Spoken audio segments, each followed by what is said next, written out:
श्रीमहागणाधिपतये नमः। श्रीविष्णुरूपाय नमः शिवाय शिवाय गुरवे नमः। ॐ नमः चण्डिकाय। ॐ नमस्ते शारदा देवी काश्मीरपुरवासिनी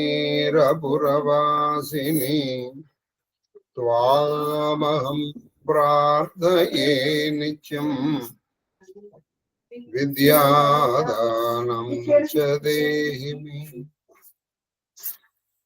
श्रीकृष्ण शरणं मम, श्रीकृष्ण शरणं मम, श्रीकृष्ण शरणं मम।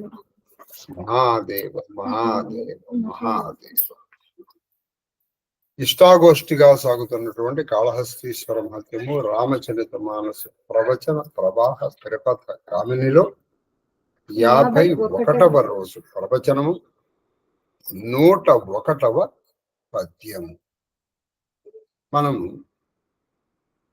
ఖచ్చితంగా ఇవాళ నుంచి ఏం చేద్దామంటే కాళహస్తీశ్వర మినిమం 2 పద్యాలన్నా చెప్తాం. మాక్సిమం తన చెప్పచ్చు, మినిమం 2, 3 అనేటువంటిది చెప్తాం. లేకపోతే ఇక్కడ నిన్నటి రోజులు ఆ కాళహస్తి గిరి మీద ఆ పార్వతీ పరమేశ్వరుల విహారం గురించి చెప్తున్నారు. ఇవన్నీ కూడా ధ్యాన యోగ్యమైనటువంటి మూర్తులు, శివమూర్తులు. మీరు ఎక్కడైనా ధ్యానం చేయొచ్చు. చక్కగా మీరు ఉన్న చోటే ఆ ధ్యానం చేయొచ్చు అన్నమాట. ఏది కైలాస పర్వతంలో, ఆ దక్షిణ కైలాసంలో అలా వాళ్ళు చేస్తారు. ఇది మనం నేర్చుకున్నాం. ఆ తర్వాత ఒకసారి చూడండి.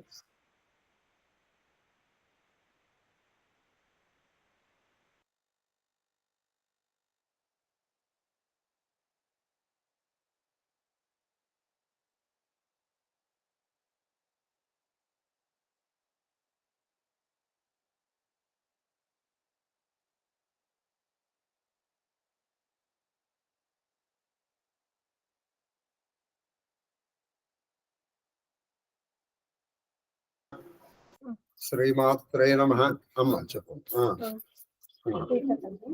101వ పద్యం చెప్పండి. ఇక్కడ మళ్ళీ ఆయన చక్కటి ఒక ఆ కాళహస్తిలో ఆయన తిరుగుతున్నాడు కదా, ఇప్పుడు ఇంకో విధంగా తిరుగుతున్నాడు. ఎలా ఉందంటే శిష్ట నివార శిష్ట నివార శిష్ట నివార ముష్టింపచ.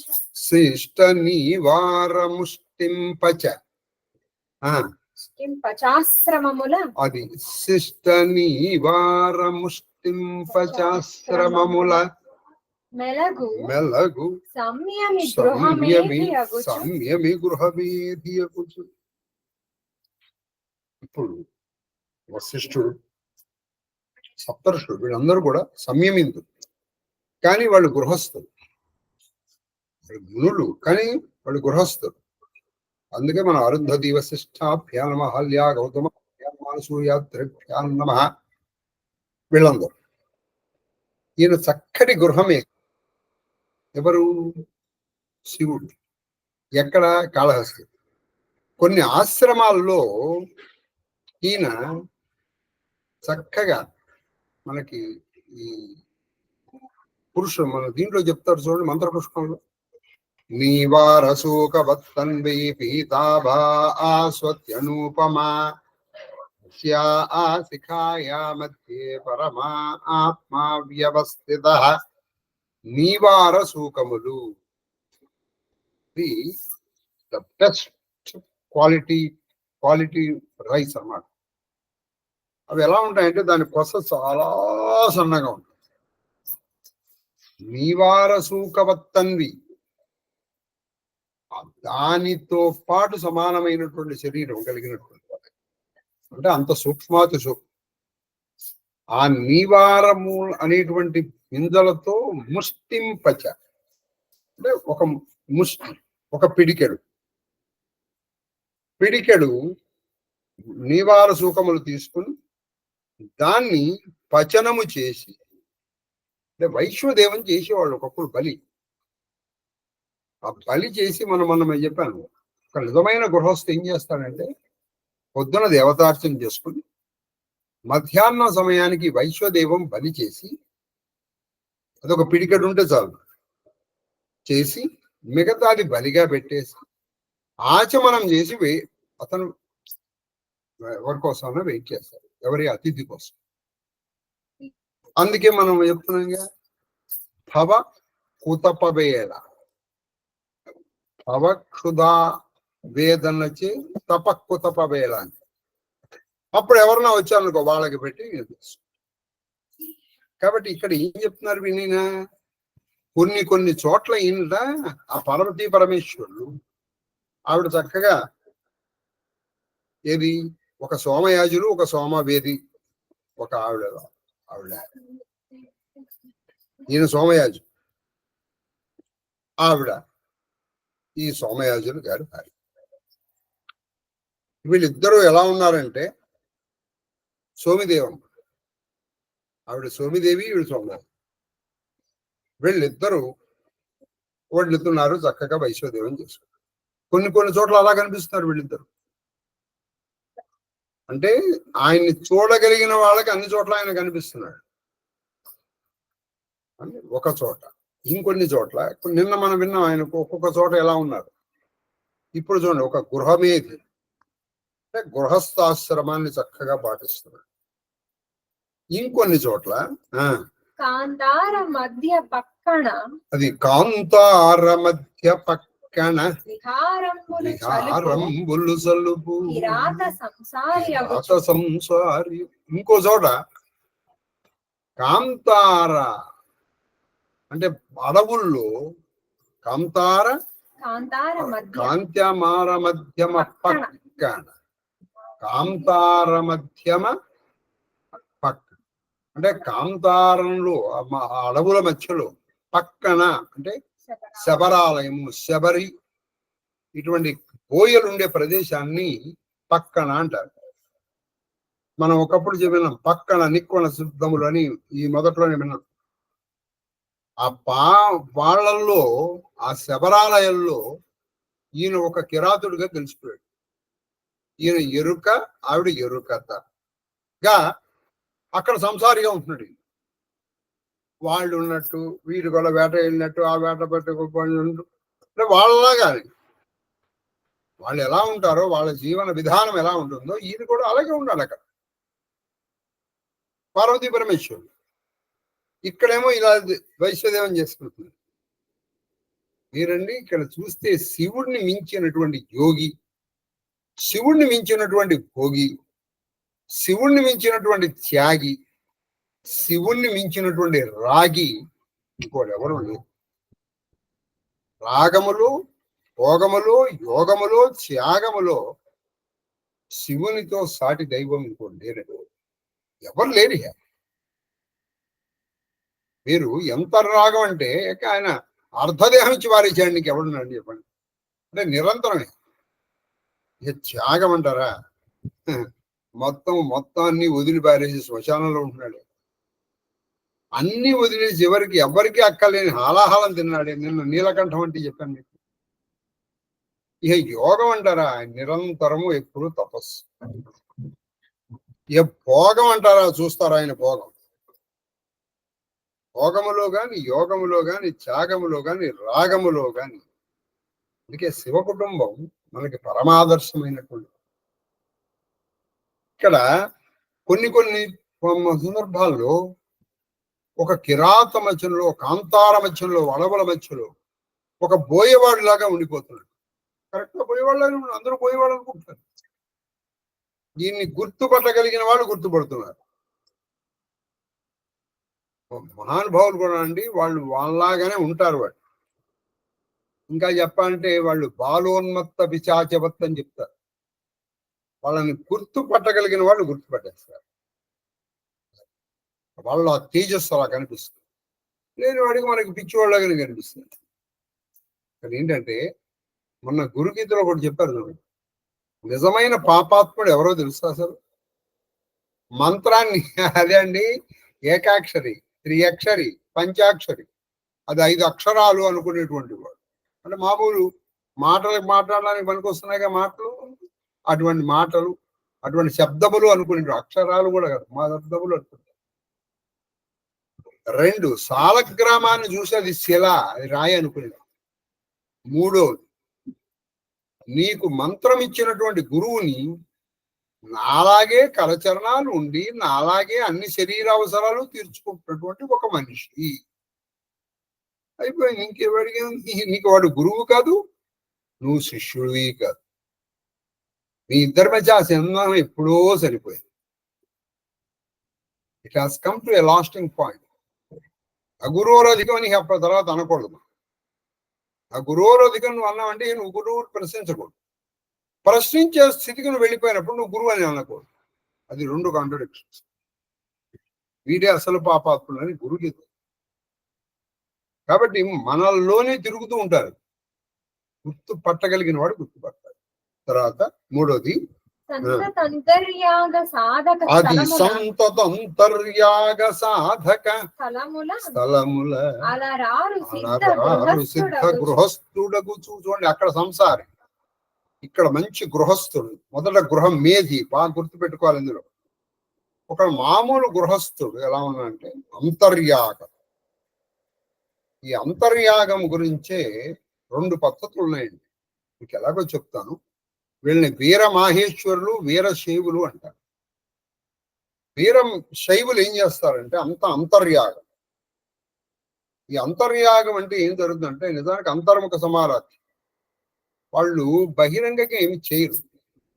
అంటే లోపల ఒక శివలింగం, అక్కడ అర్చనలు అన్ని అయిపోతూ ఉంటాయి.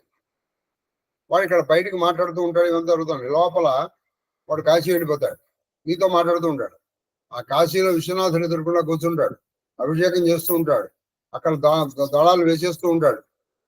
నువ్వు ఇక్కడే కూర్చున్నాడు అనుకుంటావు. వీరమాహేశ్వరులు దీన్ని బయటికి చేస్తారు. అదే వీరమాహేశ్వరులకి వీర శైవులకి ఉన్న తేడా. కొన్ని చోట్ల ఈయన అంతర్యాగం చేసుకుంటున్నాడు, చక్కగా అలా కూర్చున్నాడు. మామూలు గృహస్థుడిలాగా ఏవో పనులు చేస్తున్నాడు. గృహస్థుకి పనులు ఉంటాయి కదండి, మనం చేసే పనులే ఆయన చేస్తున్నాడు. ఏవో సరుకులు తెచ్చుకుంటున్నాడు, లేకపోతే ఇంట్లో ఏవో రిపేర్లు చేసుకుంటున్నాడు. కానీ లోపల మాత్రం ఆ శివారాధన చేసేసుకుంటున్నాడు. అర్చన అయిపోతుంది, లోపల అంతర్యాగంగా జరుగుతుంది. అది నీకెలా తెలుసండి అంటే ఆ తెలిసేటువంటి అప్పుడు ఉండి ఆ జ్యోతులు బయటకు వస్తాయి, కాంతి. అది అసలు నిజానికి అంతర్ముఖ ఆరాధన ఉంది సరే, బహిరంగ ఆరాధన కంటే చాలా శ్రేష్టం, చాలా శ్రేష్టం. మంత్రంతో సహా మాట్లాడుతూనే ఉంటారు కొంతమంది, వాడు టీవీ చూస్తున్నట్టుగానే ఉంటాడు, లోపల మంత్రం అయిపోతుంది. అందుకని నాలాగా ఎవరన్నా వచ్చేటప్పటికి కొంచెం గట్టిగా పరిణామం వీళ్ళు మెచ్చుకోవాలంటుంది. అలాంటి మీలాంటి వాళ్ళు ఏంటంటే అంతర్ముఖ. కాబట్టి మీరు గృహస్థులు. తర్వాత ఇప్పుడు ఇందులో ఒక చక్కటి చూడండి, వీరశైవులకి వీర మహేశ్వరులకి ఉందని చెప్తున్నాడు. అంటే ఇక్కడికి మనకి 2 రకాల శివారాధన కాబట్టి శివాశ్రితేషు వారు శైవ జ్ఞాన యజ్ఞరతానరః మహేశ్వర అంటే యజ్ఞములు, యాగములు, తర్వాత అభిషేకాలు, అర్చనలు, వీటిని ఎందుకు ప్రీతి ఉంటుంది ఎవరికి? మాహేశ్వరులు. వీళ్ళకి మాహేశ్వరులు అంటారు.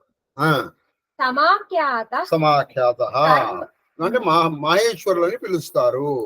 తర్వాత కర్మయజ్ఞ రతా భువి, అది కర్మయజ్ఞ రతా భువి తస్మాద్ అభ్యంతరే కుర్యాత్ శైవ మహేశ్వర బహిః. కాబట్టి వీళ్ళు ఏం చేస్తారు? బయటికి చేస్తుంటారు, లోపల చేస్తూ ఉంటారు శైవులు. శైవులు అంటే వీరశైవులు. ఇందులో ఏది గొప్పది అని మీరు చర్చకి తీసుకురాకండి. రెండు గొప్పవి ఖచ్చితంగా. మీరు అందరూ కాబట్టి శైవం అంత అంతర్యాగం చాలా గొప్ప. మీరు అది ప్రాక్టీస్ చేసుకున్నారు అనుకోండి, ఎవ్వడికి మనం ప్రతి చేస్తాం. అలా చేస్తున్నట్టు కొన్ని చోట్ల ఇంకొన్ని చోట్ల లలిత చతుర్విధాలంకారముల లలిత చతుర్విధాలంకారములు దాల్చు నవభోగరతి గృహనాథుడగుచు. ఇప్పుడు ఈయన గృహనాథుడు. చాలా లలితంగా కోమలంగా చతుర్విధమైనటువంటి అలంకారములు వేసుకుని మామూలు గృహస్థుడు. ఈ చతుర్విధ అలంకారాల గురించి ఇంతకు పూర్వం మీకు నేను చెప్పడం జరిగింది. ఏమిటంటే వస్త్రం 2, ఆభరణం 3, మైపోత అనులేపనం మైపోత 4, పుష్పములు. ఈ 4టిని చతుర్విధ అలంకారములు. అప్పుడు ఈయన గృహనాథుడు. ఇక్కడ పూజా పురస్కారం లేదు, ఇక్కడ ఏమంటే లౌకికమైన. దీన్ని మహానుభావుడండి ఎవరు? శ్రీనాథ్ కాశీఖండంలో ఇలా వివరించారు. ఏమని వివరించారంటే, దక్షారామ భీమేశ్వరుడు నడుచురా. ఈ దక్షారామ భీమేశ్వరుడు మీరు ఎప్పుడైనా ఒక 24 గంటలు దక్షారామంలో ఉండండి. అంటే ఊరికే ఉంటాం కాదు, ఆ సేవలు చూడండి. దక్షారామ భీమేశ్వరుడు ఒకటి, మీరు ఈ మీనాక్షి సుందరేశ్వరుడు అదొకటి చాలా బాగుంది. ఏమిటంటే వాళ్ళకి చివరికి శోభన సేవతో సహా అన్ని చేస్తారు. ఆ మంచం వేయటం అవన్నీ అదో పెద్ద సేవ మీనాక్షి సుందరేశ్వరులకి. మరి మీకు తెలుసో నాకు తెలియదు, కానీ చాలా బాగుంది. మీకు అక్కడ కొన్ని విచిత్రాలు జరుగుతాయి. అవి ఏమిటంటే మనం ఎప్పుడన్నా మళ్ళీ చెప్పుకుందాం. ఇప్పుడు ఎందుకంటే అందులోకి వెళ్ళిపోతే మనం అంత తొందరగా బయటికి రాలేదు. ఈ లలిత ఈ 4 విధాలైన అలంకారాల గురించి చెప్తూ ఆ భీమేశ్వరుడు మంచి రసజ్ఞత కలిగినటువంటి వాడు. ఆయన కాశీ విశ్వేశ్వరులాగా ఏదో బూడిద పూసుకునేవాడు కాదు ఆయన. ఎవరు? ఈ దక్షారామ భీమేశ్వరుడు. అందుకని ఆయన ఎలా ఉంటాడో తెలుసా? ఇక్కడ భీమేశ్వరుడు చెప్తున్నారు. ఎలా అంటే చెప్పము. గజ చర్మమెన్నడో గాని. చాలా గొప్ప పద్యం అండి. తెలుగు సాహిత్యంలోనే చాలా గొప్ప పద్యం. ఇటువంటి పద్యాలు చెప్పకుండా నేను పూర్తి చేశాను అనుకోండి, కాళహస్తీశ్వర మంచి దానికి ద్రోహం చేసిన వాడిని అవుతానని నేను తక్కువ పద్యాలు చెప్తున్నాను. ఎవరికైనా అసౌకర్యం కలిగితే ఆ కాళహస్తీశ్వరుడు నన్ను క్షమించుతారు. కాబట్టి గజ చర్మమెన్నడో గాని నిశ్చలు కట్టు పసిడి కమ్ముల పచ్చడం. ఆయన ఈ దక్షిణాభీశ్వరుడు ఏదో అప్పుడప్పుడు అంటే ఆయన చూడని తెలియాలిగా. అందుకని గజకర్మ అప్పుడప్పుడు కడతాట, ఎన్నడో గాని. ఏదో పండగకి బొప్పానికి. మామూలుగా ఎలా ఉంటాడంటే పట్టు పీతాంబరములు కట్టుకుని ఉంటాడు ఆయన. మామూలుగా కాదు, పట్టు పీతాంబరములు. ఏది? బంగారు జరీతో చేసినవి, అంటే బంగారపు పట్టు పీతాంబరాలు. మామూలు పట్టు కాదు, అది బంగారపు పట్టు పీతాంబరాలు కట్టుకుంటాడు ఆయన. ఎవరు? దక్ష భీమేశ్వరుడు. ఎందుకంటే అది పట్టుకుని ఆయన వేశ్యా వాటికి వెళ్తూ ఉంటాడు అప్పుడప్పుడు. అదొక సేవ అక్కడ. మీకు తెలుసో తెలీదు. ఏది? ఆ పార్వతీదేవికి తెలియకుండా నెమ్మదిగా నడుస్తూ ఉంటాడు వెళ్తూ. అది చూపిస్తారు అక్కడ. అది ఏంటంటే అందులో కూడా యోగం ఉందండి. నాకు అనిపిస్తుంది, మీకు ఇంత పూర్వం కూడా చాలా సార్లు మనవి చేశాను.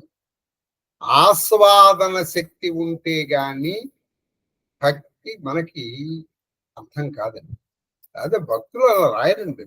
పోతన గారికి ఏం రాశారు? గజేంద్ర మోక్షం మీరు ఎప్పుడైనా చదివారు అసలు?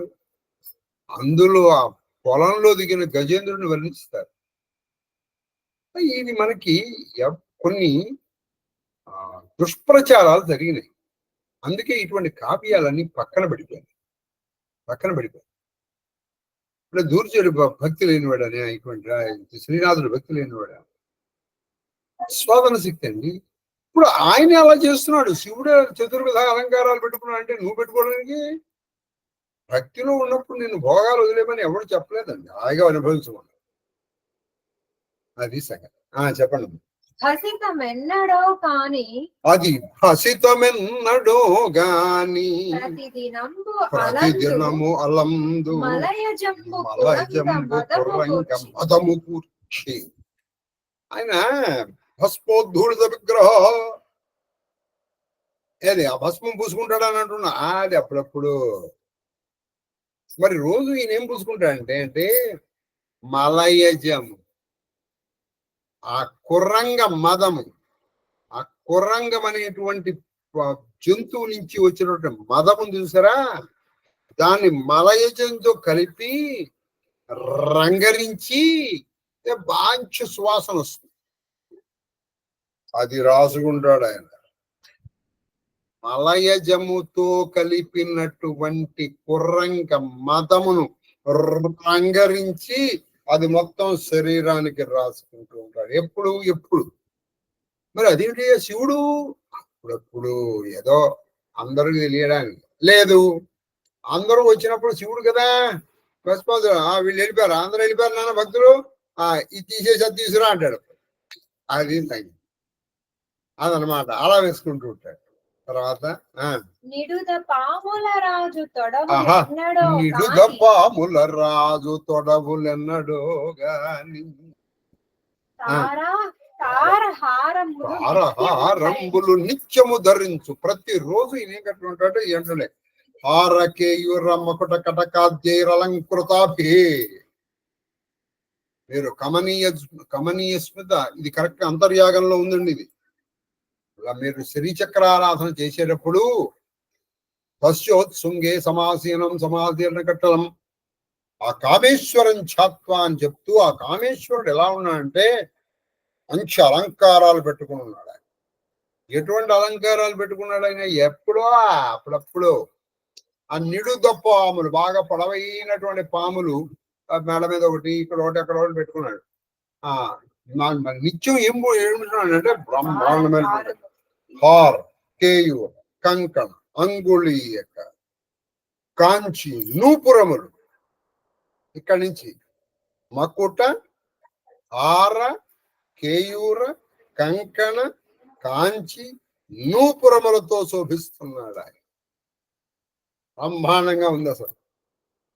సరే, శివుడిని మించినటువంటి అందగానికి కూడా లేరండి. ఎందుకో తెలియదు కానీ కొంతమంది ఈ విష్ణు భక్తులు శివుడు గురించి చెప్పేటప్పుడు ఆయన చాలా గొప్ప ఇదిగా ఉన్నాడండి, అదిగా ఉన్నాడండి అని చెప్తారు. అదేం లేదు, ఆయన హాయిగా బ్రహ్మాండంగా ఉంటాడు. ఆయన ఫస్ట్ క్లాస్ అట్లా ఏం కనిపించదు. అది సంగీతం. చెప్పండి. అది నృకరుండు మాలికలమెన్నడో గాని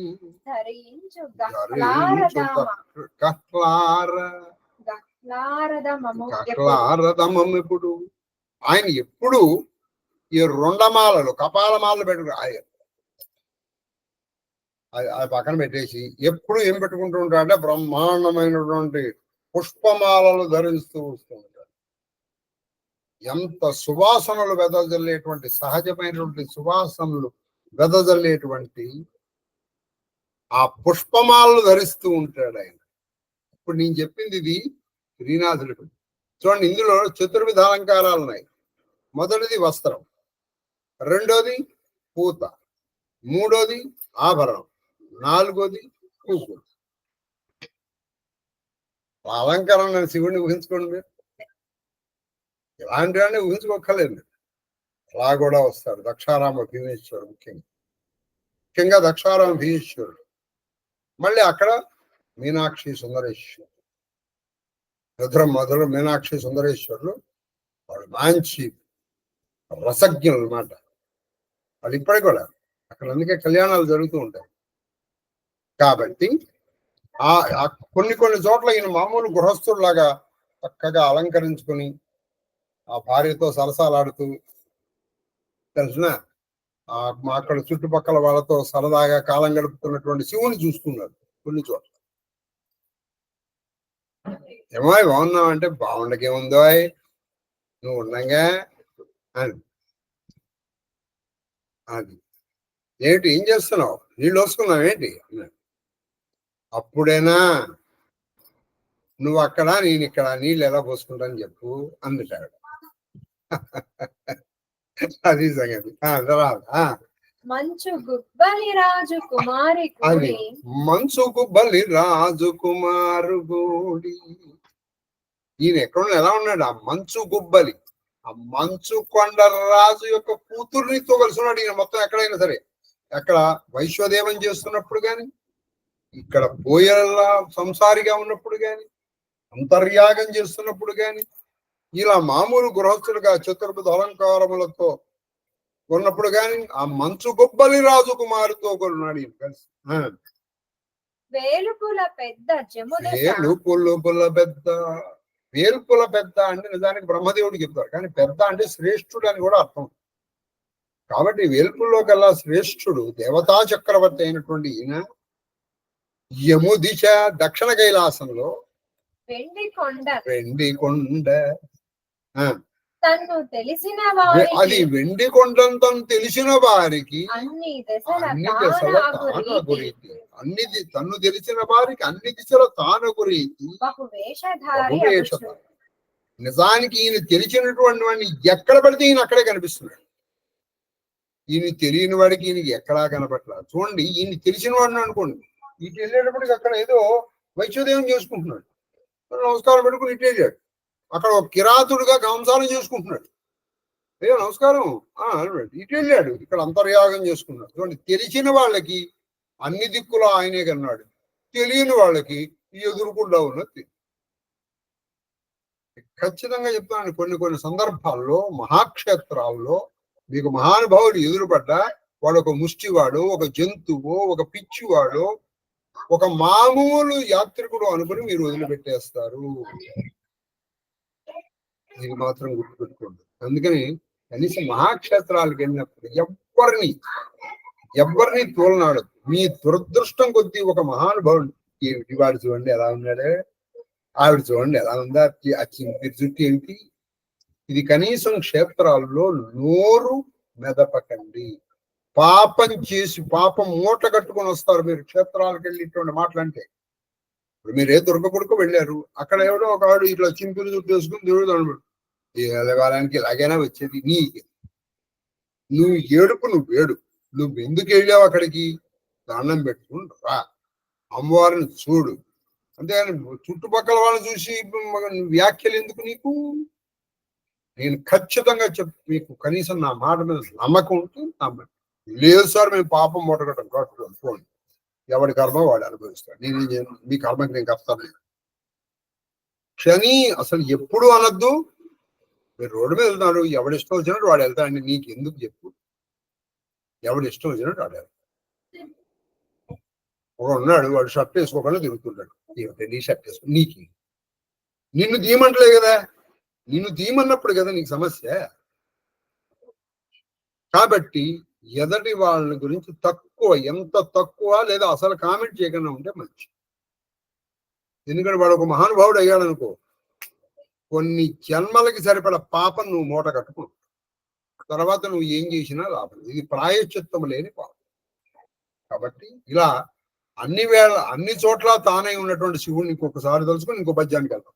చెప్పమ్మా.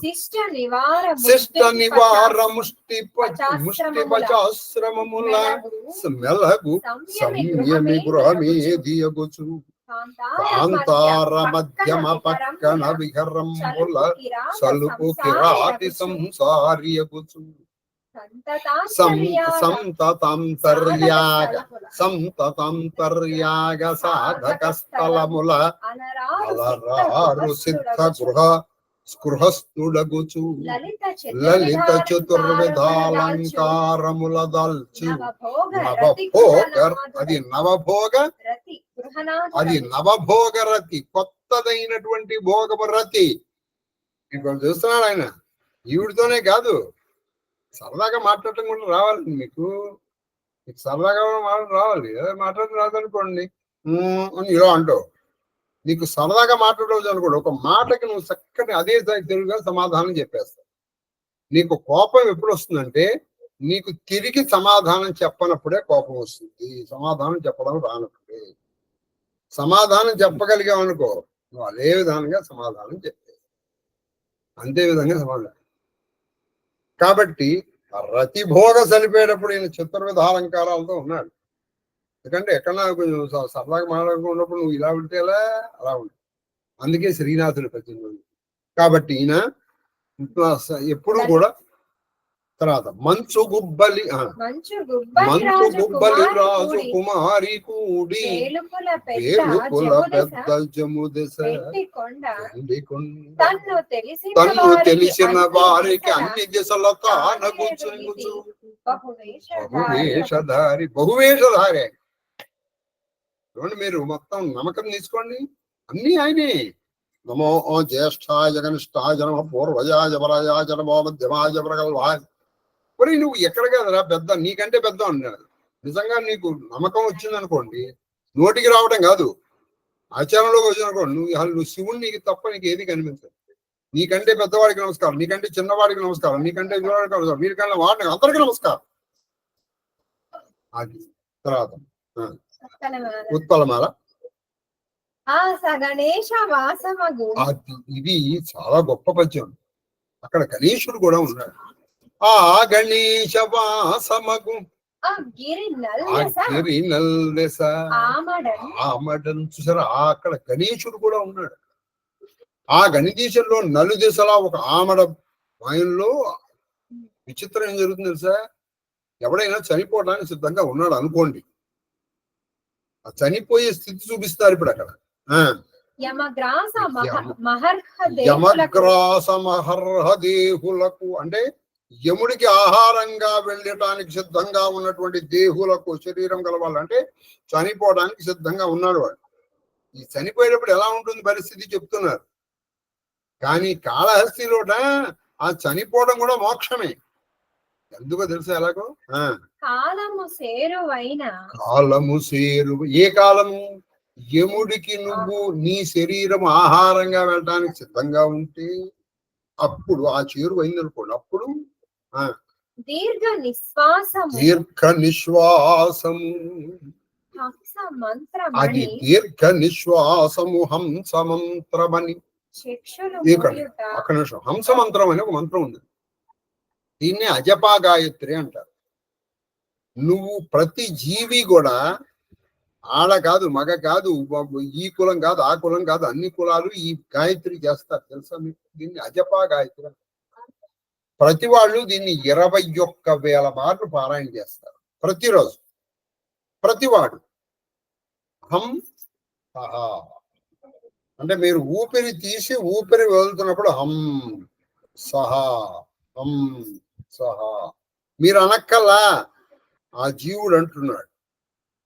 ఆ నాదం తెలుసుకోవటమే. ఆ నాదం ఎక్కడ నుంచి ప్రారంభమవుతుంది? దాన్నే పరానాదం అంటారు. ఆ పరానాదాన్ని తెలుసుకోవటమే మోదము. హంస హంసేతి యో బ్రూయాద్ హంసో నామ సదాశివ హంస హంసాయ విద్మహే పరమహంసాయ ధీమహి తన్నో హంస ప్రచోదయాత్. దీన్ని హంస మంత్రము అంటారు, లేదా దీన్ని గురు మంత్రము అంటారు. ఈ హంస ఉందనుకోండి, అది తిరగేస్తే సోహం, అదే నీవు, అదే అది. ఇక చనిపోయే ముందర ఏం జరుగుతుంది? దీర్ఘ నిట్టూర్పులు వస్తాయి కదా, ఆ హంస మంత్రం లాగా వస్తుంది.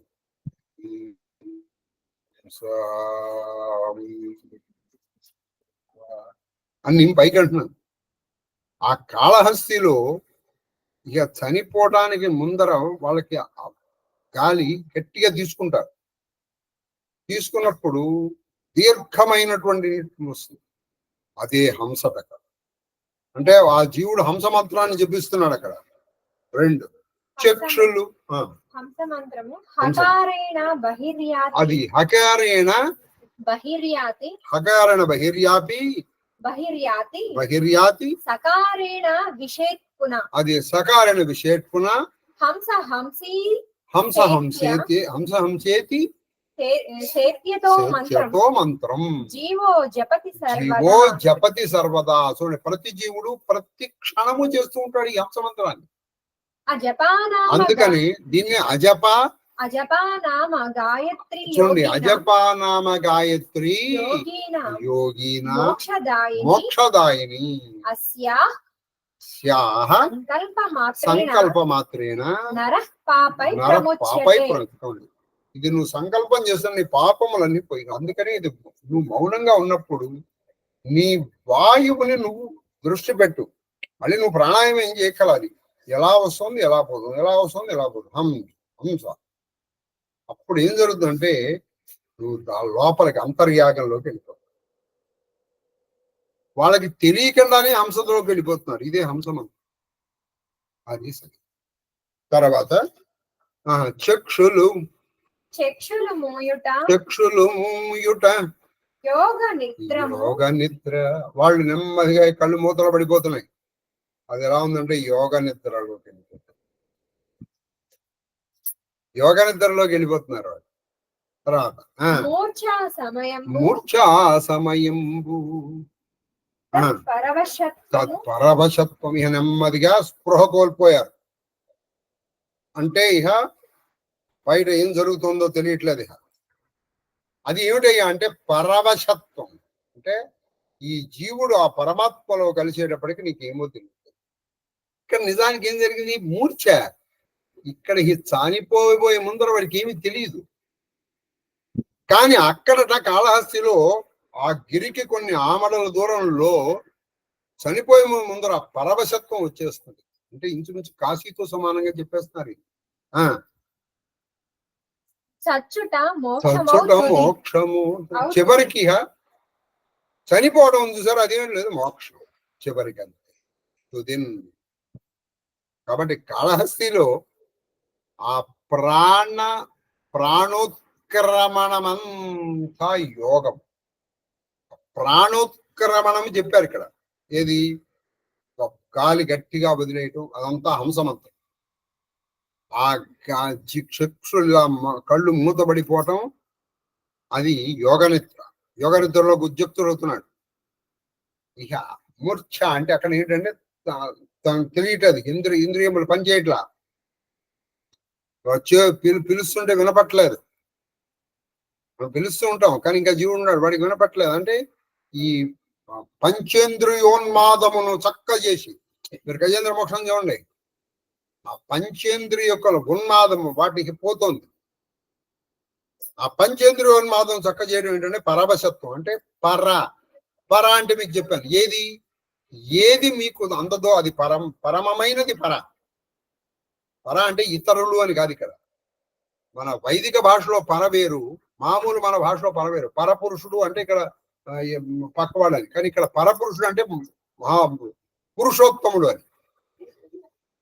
కాబట్టి ఈ పర వశవత్వం ఆయనకి వశుడు అయిపోతాడు.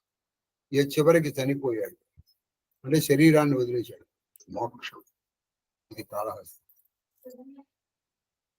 అటువంటి మోక్షం ఇవ్వగలిగినటువంటి ఆ కాళహస్తీశ్వరుడు రాముడి గురించి ఏం చెప్పారో విన్నాం. మహాదేవ్ చౌపాయ్ నిశిప్రదేశ मुनि आयसु दीन्हा सबही संध्या बंधन कीन्हा कहत कथा इतिहास पुराणी रुचिर रजनी जुग जाम सिरानी मुनिवर शयन कीन्ही तब जाई लगे चरण चापन दो बाई चापन दो भाई जिन्ह के चरण सरोरुह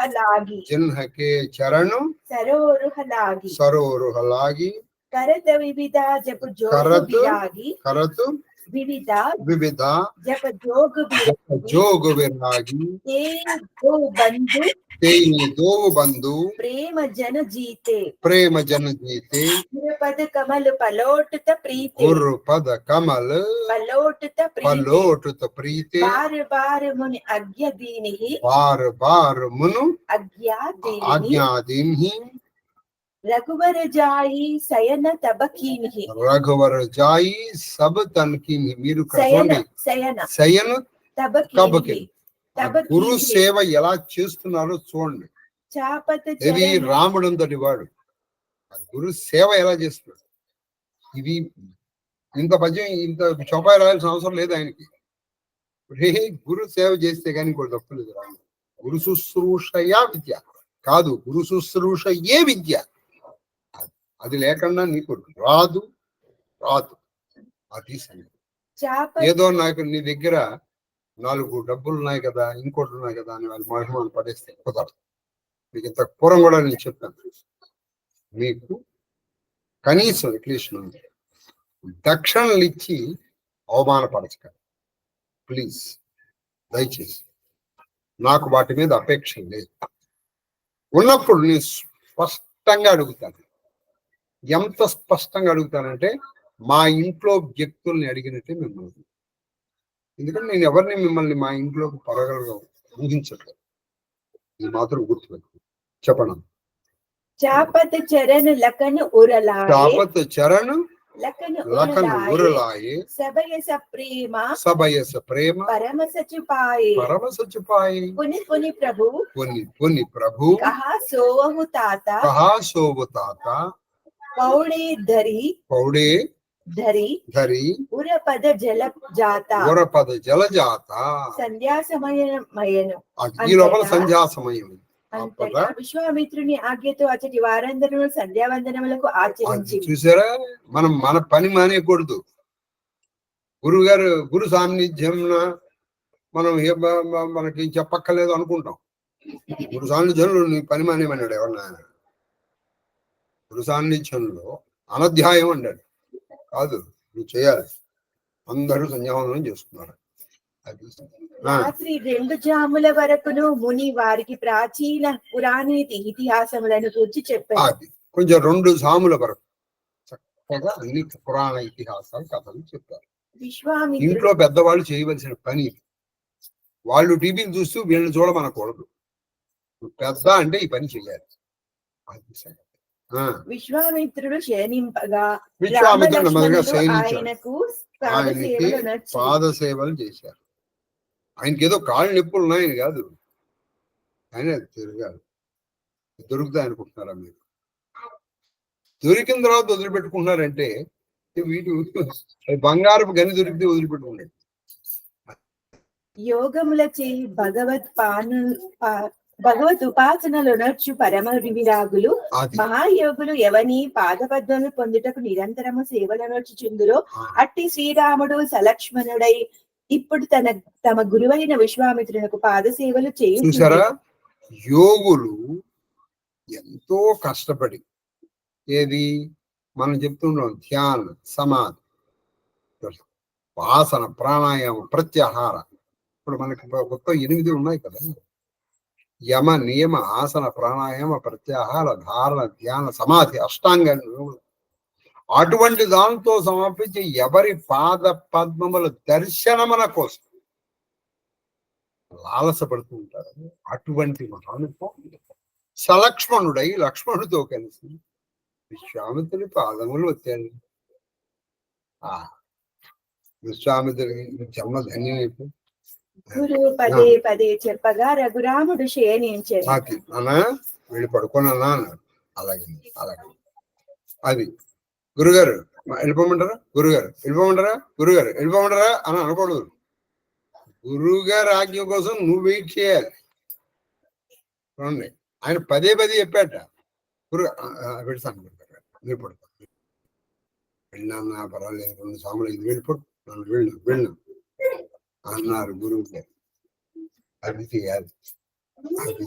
లక్ష్మణుడు తన అన్నగారి పాదములను హృదయమును స్మరించుచు భయభక్తులతో రాముని పాదములు నొక్కుచు అనిర్వచనీయ పరమానందము అనుభవించు. చూడండి, లక్ష్మణుడు ఇద్దరు సేవ చేసుకుంటున్నాడు. తనకు అన్నగారి పాదపద్మాలని మనసులో పెట్టుకున్నాడు, అటు గురువుకి ఇటు అన్నగారికి కూడా సేవ చేస్తున్నాడు లక్ష్మణుడు. బాగుంది. శ్రీరామచంద్ర చరణముల సేవను వదిలి వెళ్ళుటకు అతనికి మాత్రము ఇష్టము లేకుండా రామచంద్ర ప్రభువు ముందర వీళ్ళిద్దరు గురుగారు సేవ చేశారు. సరే వెళ్ళారు. వెళ్ళిన తర్వాత లక్ష్మణుడు వెళ్ళారు. అన్నయ్య మరి ఇప్పటికీ లేట్ అయింది, మరి నేను పడుకున్నా. ఆయన ఇప్పుడు రాముడి పాదాలు వెళ్ళు. రాముడు వెళ్ళరా నాయన వెళ్ళు, రేపు పొద్దున్న ఎలాగంటే కానీ వెళ్తాలే అన్నయ్య లక్ష్మణుడు అండి.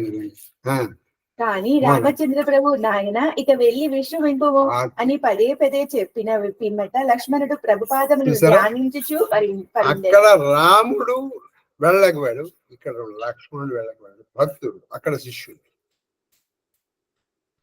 అన్నయ్య ఇప్పుడు లేట్ అయిపోతుంది, నువ్వు ఇలా లేట్ చేశాను, నేను రేపు నుంచి రాను అనలేదు లక్ష్మణుడు. ఉంటే రామాయణం ఇన్నాళ్ళు బతికేందుకు ఉండేదండి?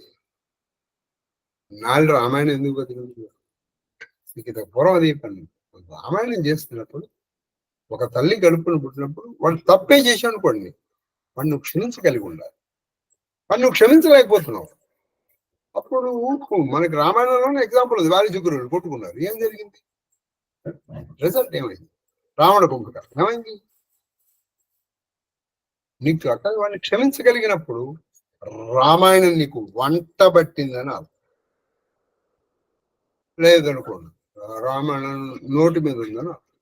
ఎవరైనా సరే ఇప్పుడు మనం అనలేదు సార్ వాడు ఇన్ని తప్పులు చేశాడు. తప్పులు చేశాడు కాబట్టి నువ్వు క్షమించాలి. వాడు బాగానే ఉంటే నువ్వు క్షమించేది ఏముంది? అందులో నీ గొప్పతనం ఏముంది కదా? తప్పులు చేసిన వాడిని క్షమించేటువంటి వాడే దేవుడు. అందుకని ఎప్పుడూ కూడా ఫర్గెట్ అండ్ ఫర్గివ్, మర్చిపోవాలి, క్షమించాలి. చెప్పం దోహా ఉటే లకననిసి విగత సుని అరరసిక దునికాన గురుతే పహిలహి జగతిపతి జాగే రాము సుజాన. తెల్లవారుజామున కోడి కూత వినగానే మొదటి లక్ష్మణుడు మేల్కొన్నాడు. మొట్టమొదటి ఎవరు మేల్కొన్నాడు? లక్ష్మణుడు. జగన్నాథుడైన శ్రీరాముడు కూడా గురువు గారి కంటే ముందుగానే వాళ్ళకంటే ముందర లేచి, గురువు గారు నిన్ను లేపకూడదు, నువ్వు లేచి అని లేపా. ముందర లక్ష్మణుడు లేపాడు. గురుగారు రేపు పొద్దున్న మీరు నాకు 5:30కి ఫోన్ చేస్తే నేను వస్తానండి, నేను ఫోన్ చేస్తాను, లేదా రావు. కాబట్టి ముందర లక్ష్మణుడు లేచాడు, తర్వాత రాముడు లేచాడు. వీళ్ళిద్దరు గురువు గారి కంటే ముందర లేచారు. శ్రీరామ లక్ష్మణులు పుష్పవాటికను సందర్శించారు. శ్రీరామ లక్ష్మణుడు పుష్పవాటికని సందర్శించడానికి వెళ్ళిపోతున్నారు.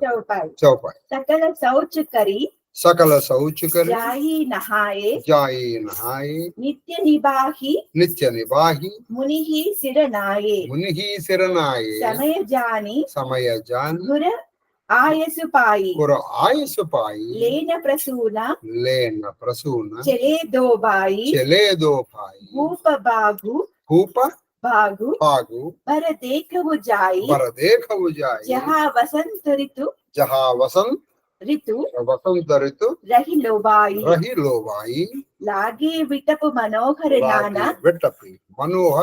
నానా భరణ బర బేలి వితాన నవ పల్లవ ఫల సుమన సుహాయి నిజ సంపతి సుర రూకు లజాయి చాతక కోకిల కీర చకోరా కూజత్ బిహగ్ నటత కలమోరా మధ్య భాగ్ सरसोह सुहावा मणिसोपान विचित्र बनावा विमल सलिलु सरसिजा बहुरंगा जलखग కూజత్ గుంజత్ భృంగ. అందరిలో అక్కడ ఈ వర్ణన చాలా ముఖ్యమండి. మనసుకు చాలా ఆనందం కలుగుతుంది. ఏది వింటే అక్కడ విహరించాలి. ఆ పుష్ప వాటికి ఎంత బాగుంది తెలుసు అసలు. ఎలాగో మనకి హైదరాబాద్ వాళ్ళకి దొరకట్లేదు, హైదరాబాద్ ఎక్కడా దొరకట్లేదు. కనీసం ఇది మానసికంగానే అనుభవించవచ్చు. ఆ రాముడితో పాటు మనం కూడా తిరగచ్చు. అటువంటి ఎన్ని పక్షులు కూర్చున్నాయి అక్కడ, నెమళ్ళు ఎలా ఆడుతున్నాయి, ఆ సరస్సులో ఎటువంటి నీటి పక్షులు ఉన్నాయి, అవే ఉన్నాయి. ఇవి భాగవతంలో కూడా మనం ఇటువంటివి నేర్చుకున్నాం. చాలా జాగ్రత్తగా వినండి వర్ణన. అన్నీ నిజానికి మనసుకు ఆనందం కలిగిస్తుంది, కథ కాదు. చెప్పండి. అందరూ కాలకృత్యములు తీర్చుకొని ముగించుకొని చూడండి, నిత్యానుష్ఠానాలు ముగించుకున్నారు. విశ్వామిత్ర మహర్షికి నమస్కరించి, అంటే పొద్దున్నే గురువు గారు లేవంగానే మీ పక్కన ఉండటం కొన్ని జన్మల అదృష్టం. మీరు భాగవతంలో నేర్చుకున్నారు. ఎప్పుడు ఉంటాడు ఆయన పక్కన? మీరు ఒకే మందిరంలో ఆయనతో పాటు ఉన్నప్పుడు కదా మీరు ఉండేది, లేదా ఒకే ఇంట్లో. లేనప్పుడు లేవంగానే మీ దగ్గర ఉండరు కదా.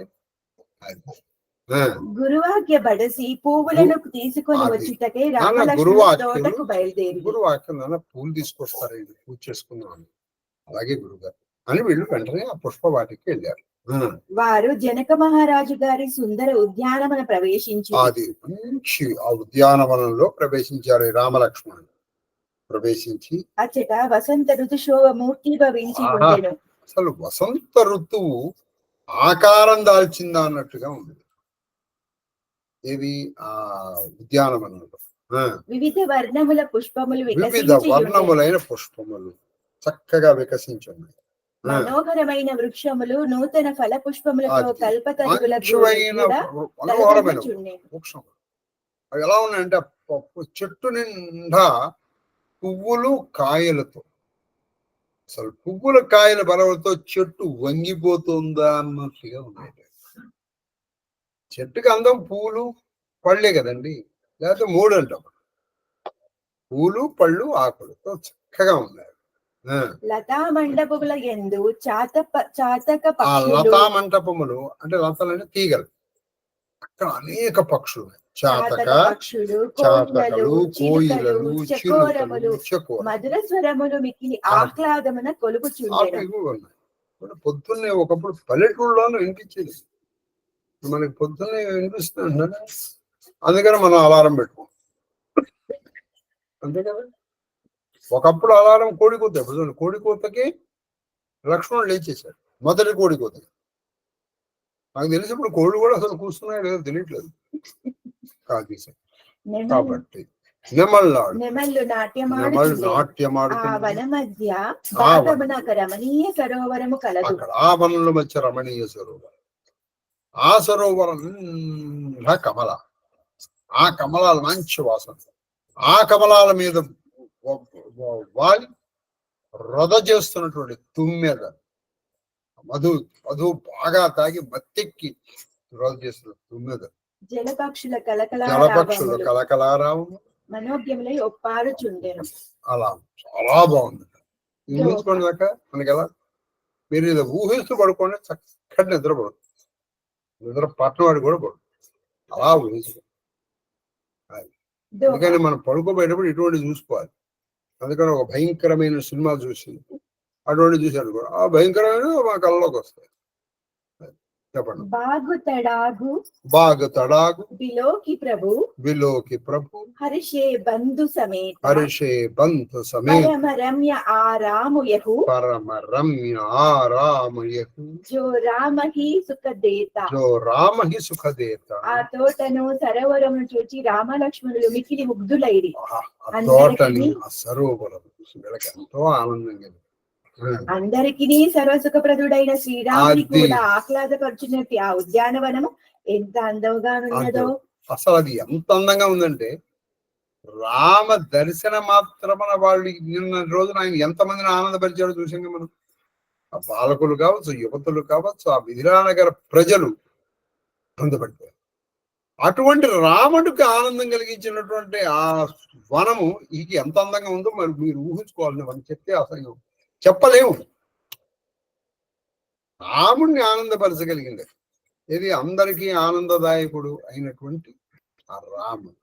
అది తర్వాత చౌపాయి చౌపాయి. చహు దిసి చితయి చహు దిసి దిసి చితయి చితయి పూచి మాలి ఘన కూచి మాలీఘన లగే లేనా లగే లేన తల ఫూలు ముదిత మన తల పూలు ముదితమన తెహి అవసర తెహి అవసర సీతా తహ ఆయి సీత తహ ఆయి తహ ఆయి గిరిజాపూజన జనని సీత పతాయి ఆయి.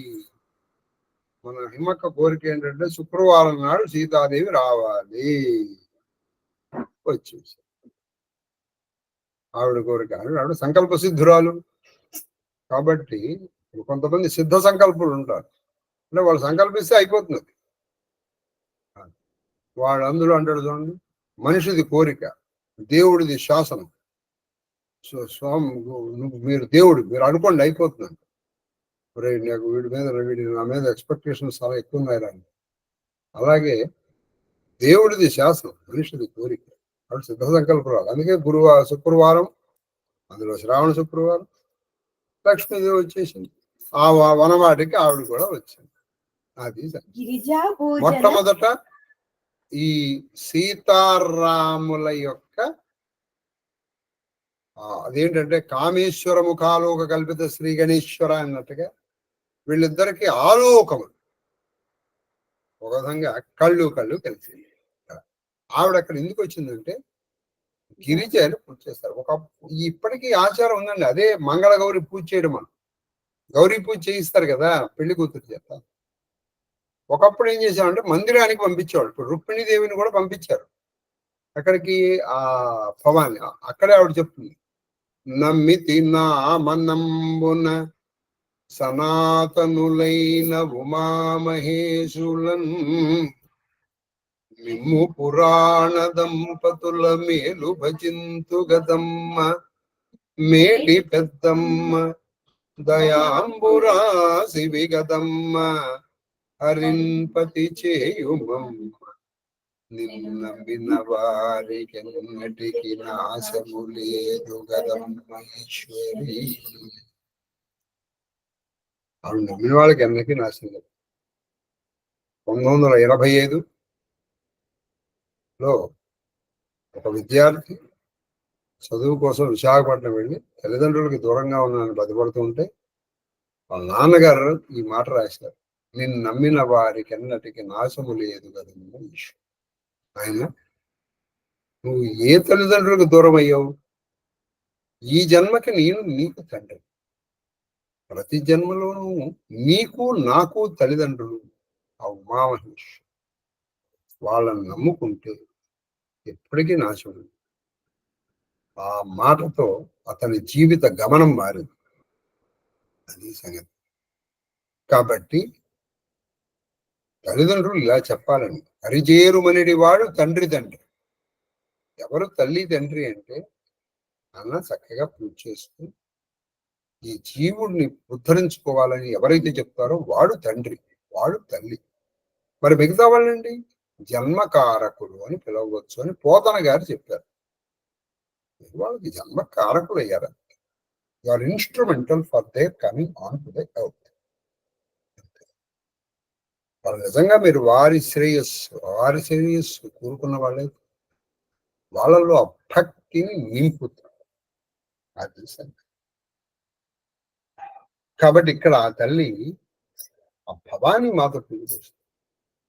ఇక్కడే అక్కడ ఉన్నది కరుణించవే భవానీ అని. భవానీ పూజ చేసేవాడు. ఎందుకంటే ఆవిడ మంగళగౌరి, ఆవిడ మించిన వాళ్ళు ఎవరు?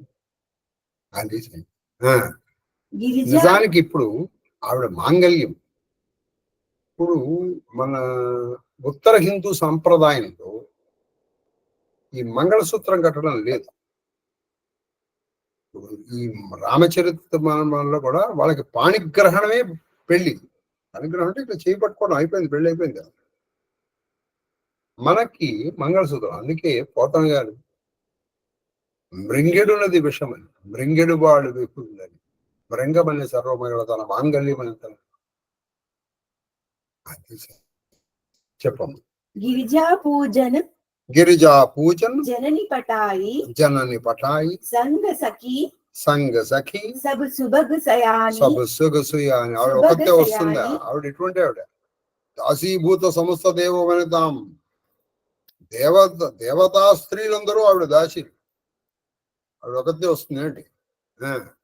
గావహి గీత్ మనోహర్ బాణి గావహి గీత్ మనోహర్ గీత్ బాణి సర సమీప గిరిజా గృహ సోహ గిరిజా గృహ సోహ భరనినా జాయి భరనినా జాయి దేఖీ మనుమోహ మజ్జను కరి సర సఖినః సమేత సఖినః సమేత గయి ముదిత మన గౌరి నికేత పూజా కిన్హి అధిక అనురాగ నిజ అనురూప సుభగ్ భరు మాఘ एक सखी सिया संग विहाई गई रही देखन फुलवाई तेही देव बंधु बिलो की जाई प्रेम विबसा सीता पही आई నలుదశల తోట రామణీయకముగా గాంచిన పిమ్మట నలుదశల తోటని రమణీయకంగా లాభం రామని చూసిన పిమ్మట ప్రశాంత చిత్తులై వారు తోటమాలి ఆమోదముతో పూజకై తులసి దళములను చిత్రంగా రాశారు. చూసారా? రామచరిత మానసు రామాయణం చూస్తానండి, ఆశ్చర్యపోతారు. రాముడు పూలు కోసుకొచ్చాడు, అది సరిపోతుందిగా. సరే ఏదో వర్ణం చేశారు. ఎలా కోసుకొచ్చారో తెలుసా? రాముడు తోటమాలి ఆజ్ఞ తీసుకు. కాబట్టి మనం ఎక్కడికన్నా వెళ్ళినప్పుడు నా అంతటి వాడిని నేను అడగడం అంటే, సరే ఈయన చతుర్దశ భువనములకు విష్ణువు ఈయన పక్కన పెట్టే, ఈయన రాకుమారు కౌసల్యా దేశాధీనేషు, అంతే కదా, యువరాజు, కాబోయే యువరాజు, ఇంకా కాలేదు. ఒక పోటలోంచి పువ్వు తీసుకోవటానికి, అదే మీకు భాగవతంలో లిఖితుడు శంఖుడి గురించి చెప్పాను. అది తనది కానప్పుడు నీకంటే వాడు ఎంతో తక్కువ వాడైనా వాడి అనుజ్ఞ తీసుకుంది నువ్వు అక్కడి నుంచి తీసుకోకూడదు. ఇది నువ్వు రామచరిత మానసులు తెలుసుకోకుండా రామచరిత మానసు నువ్వు 100 సార్లు పారాయణ చేసిన వేస్ట్. ఆ పిచ్చోడు ఈ చిన్న మాట రాయడానికి. వాడు ఎంత చిన్న విషయాలు రాస్తారంటే, రావణాసుడు నిద్రలాంఘానే, నిద్రలో కొంచెం మరి వస్త్రం జారుతుంది కదండి, ఎందుకంటే అటు ఇటు జరుగుతుంది. అది తీసుకుని చక్కగా కట్టుకున్నాడు. అది రాయాలా? అది రాయాలంటారా చెప్పండి? వస్త్రం చక్కగా కట్టుకున్నాడు, అప్పుడు లేచాడు. ఇక్కడ చూడండి, ఆ తోటమాలిలో నిజంగా వాళ్ళ గొప్పతనం నేర్చుకోవాలి. ఎందుకని ఇందులో మనకి సందేశం. ఎక్కడికన్నా వెళ్ళావు, నీ దగ్గర పనిచేసేవాడి ఇంటికి వెళ్ళావు, వాడి దగ్గర ఉన్నది, అది నువ్వు ఇచ్చింది వాడికి అనుకుందాం. ఒకసారి తీసుకొని వాడి సంస్కారం అది ఏంటంటే, నన్ను అడుగుతారేంటి తీసుకోండి అని అంటాం. ఆయన సంస్కారం. నేను అడిగేదేంటి తీసుకోండి, ఇప్పుడు నరకం బాగాలేకపోతాం. రాముడు ఇచ్చే సందేశం పెట్టుకో. ఎక్కడికన్నా వెళ్ళినప్పుడు వాళ్ళ అనుజ్ఞ లేకుండా వాళ్ళ వస్తువులు ఏవీ నువ్వు వాడకు. వాళ్ళ ఇంటికి వెళ్ళావు, వాళ్ళ అనుజ్ఞ టీవీ కూడా పెట్టుకోకూడదు. వాళ్ళు వచ్చేవరకు అన్నారు, కూర్చో, నీకు టైం పోవట్లేదు, రామనామం చేసుకో, ఇంకా లేదు బయటికి. నువ్వు అక్కడ వస్తువులు ఎలా వాడతావండి? వాడకూడదు, తప్ప. ఆ తోటమాలి అనుజ్ఞలు తీసుకుని తులసీ దళములు బిల్వపత్రములు ఏరుచున్నారు. చూడండి, వాళ్ళు పుష్పములు ఏరుతున్నారు. కొయ్యట్లా. మీరు అసలు తులసీదాస్ గారిని మెచ్చుకోలేని హృదయం ఏమైనా ఉందంటే ఇదేంటంటే అది నీరస హృదయం అన్నమాట, రసం లేని హృదయం. వాళ్ళు అక్కడ ఎందుకు తీసుకొచ్చారని చేసుకొని ఒక్క మాటలో ఆయన పంపించాడు, ఈయన తీసుకొచ్చాడు, అయిపోయింది. కానీ ఈయన ఎలా వెళ్ళారు అలా తీసుకొచ్చారు. ఎందుకంటే పువ్వు అక్కడి నుంచి కొయ్యకూడదు, అందుకని కింద పడి వాటిని కడిగి మనం వాడాలి. కడిగి వాడాలి.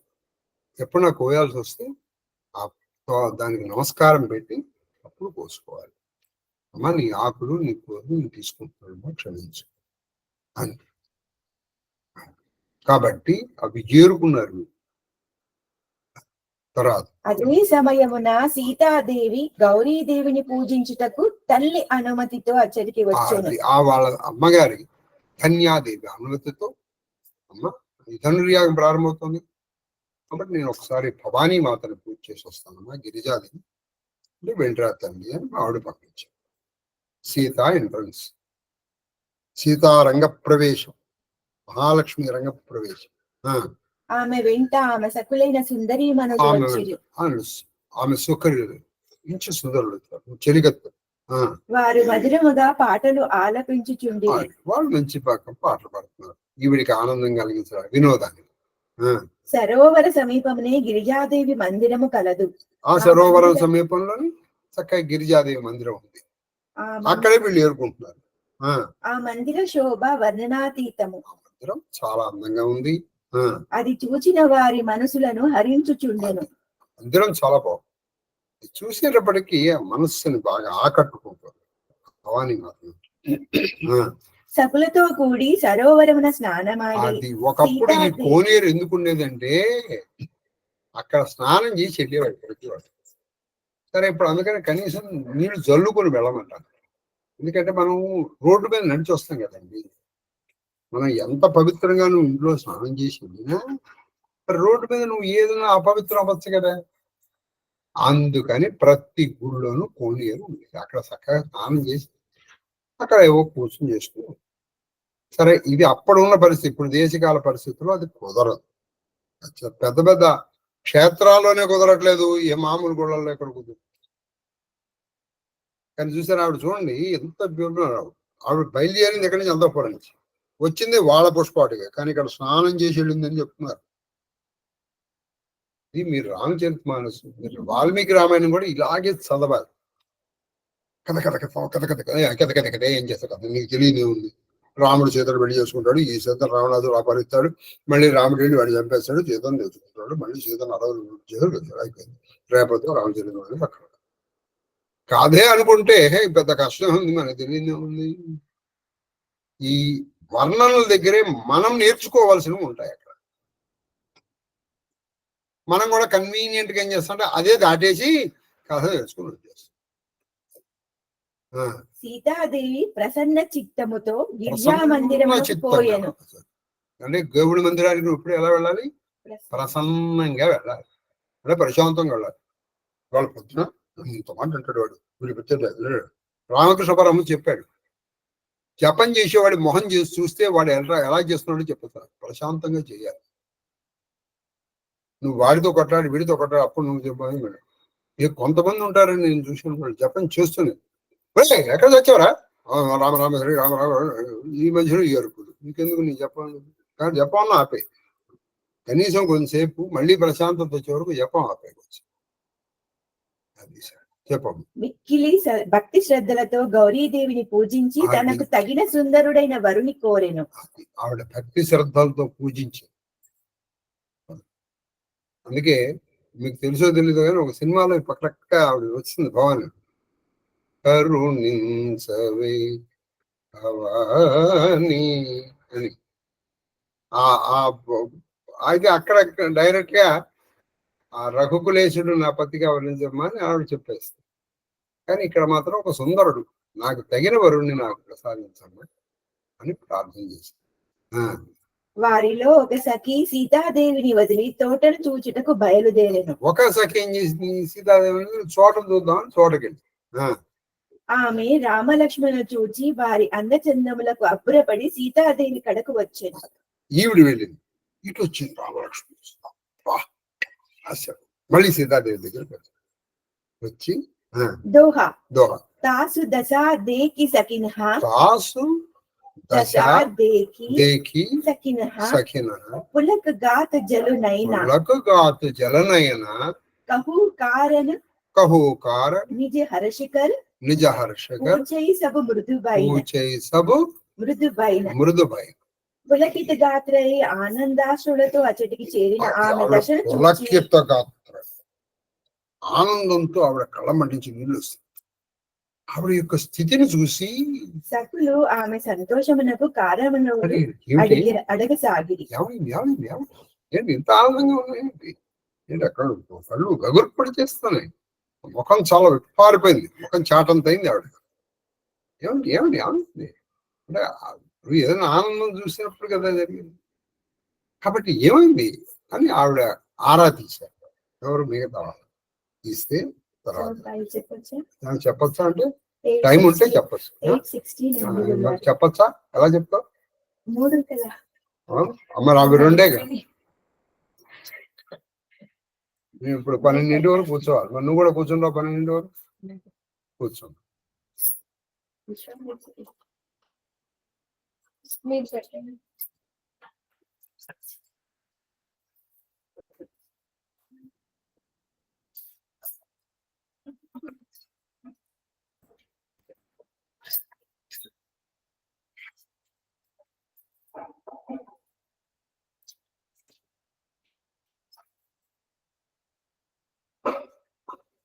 అవును వాళ్ళు చెప్పాలి, 3 చెప్పినట్టున్నారే. 2 3 సరిగ్గా చూడు, దోహాలు 3. మరి మీరు లెక్కపడి మాకు లెక్కలు రావనుకున్నావా ఏంటి? అంటే పుష్పవాటికలకు వచ్చాక 2. అదే సీతాదేవి కనిపించరాదు ఒకటే. గ్రహాపయామి నేను ఇవి 3 చెప్పడానికి 2 చెప్పించాను. దీపం దర్శనం అదే చూస్తున్నా చూసా. దీపం దర్శనం ధూప దీపానంతరం శుద్ధాజీవనం సమర్పయామి నైవేద్యం. ఓం భూర్భువస్సువః సర్వచైతన్య రూపాం తామాద్యాం విద్యాం జ్యోతిం బుద్ధిం జ్ఞానం ప్రచోదయాత్. సత్యం ధర్ధేన పరిహంజామి అమృతోపసమృతోపస్మరణమసి. ఓం ప్రాణాయ స్వాహ. ఓం షోడశ సహస్ర భార్యా పుత్ర పౌత్ర అష్టభట్ట మహిషి పరివేష్టిత శ్రీకృష్ణ పరమాత్మనే నమో నమః. హనుమత్ సీతా లక్ష్మణ భరతేతురి రామచంద్ర పరబ్రహ్మణే నమః. గాన హస్తీశ్వర స్వామి నమో నమః. ఓం ప్రాణాయ స్వాహ. ఓం ప్రాణాయ స్వాహ. ఓం వ్యానాయ స్వాహ. ఓం ప్రాణాయ స్వాహ. ఓం సుమానాయ స్వాహ. ఓం బ్రహ్మణే స్వాహ. దేవదేవాని ముఖే ఆజమన్యం సమర్పయామి. తాంబూలం సమర్పయామి. తాంబూలచర్వణానంతరం శుద్ధ ఆజమన్యం సమర్పయామి. మంగళమహానిరాజనదీపం రామాయ రామభద్రాయ రామచంద్రాయ వేదసే రఘునాథాయ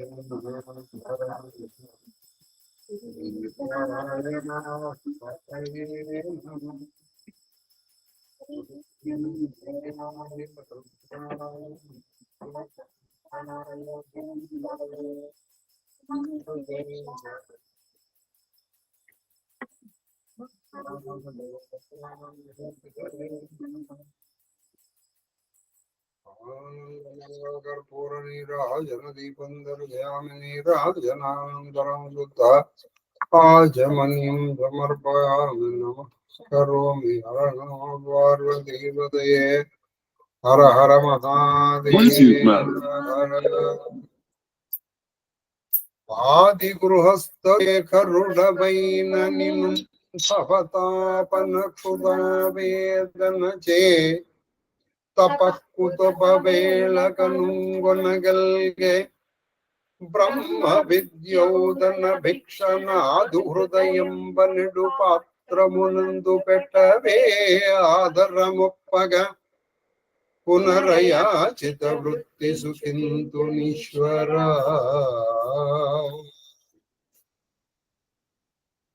చామరం వీజామి. స్వస్తి ప్రజాభ్య పరిపాలయంతాం న్యాయేన మార్గేణ మహిం మహిషాః. గోబ్రాహ్మణేభ్యః శుభమస్తు నిత్యం. లోకాః సమస్తాః సుఖినో భవంతు. काले वर्षतु पर्जन्यः पृथ्वी सस्यशालिनी देशोऽयं शोकरहितो ब्राह्मणाः सन्तु निर्भयाः अपुत्राः पुत्रिणः सन्तु पुत्रिणः सन्तु पौत्रिणः अधनाः सधनान्तु जीवेम शरदां शतम् मां सह कुटुम्बं सशिवपरिवारं रक्षन्तु सर्वे जनाः रक्षन्तु सर्वशिवपरिवारस्य धर्मबद्धमनोरथफलसिद्धिरस्तु करुणानिवारणोऽस्तु धर्मस्य विजयोऽस्तु सर्वं श्रीकृष्णचरणारविन्दार्पणमस्तु महादेव महादेव महादेव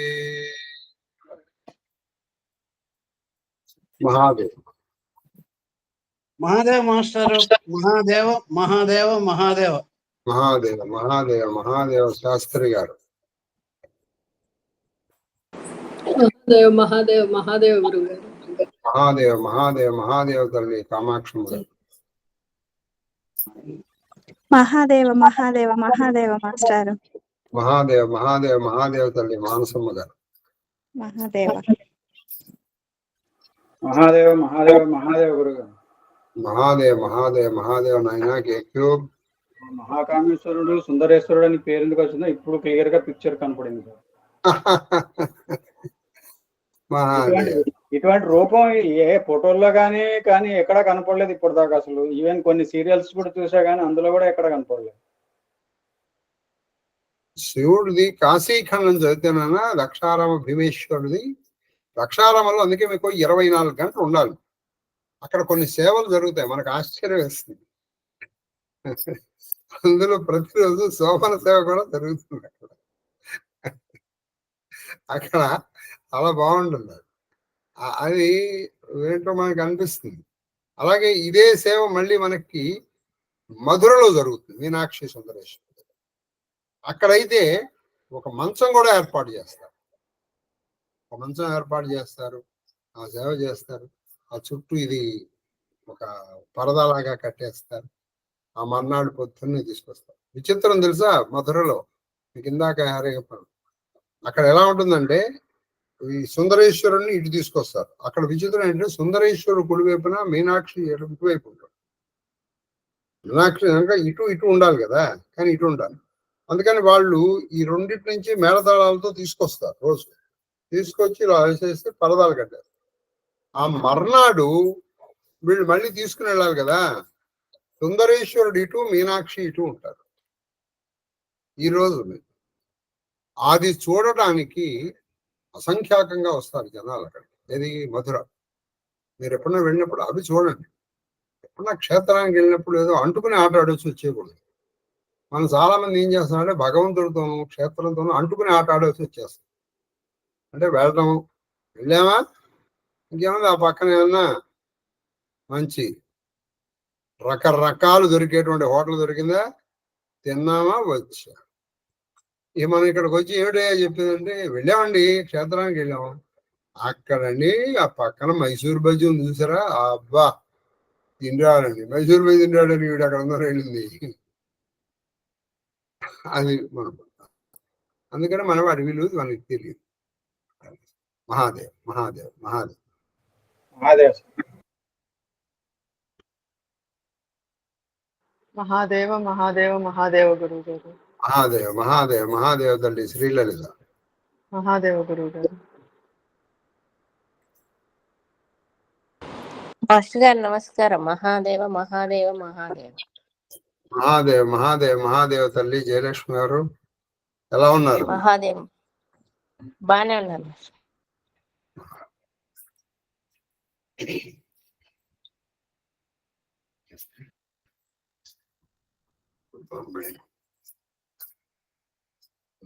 జాబ్ చేస్తా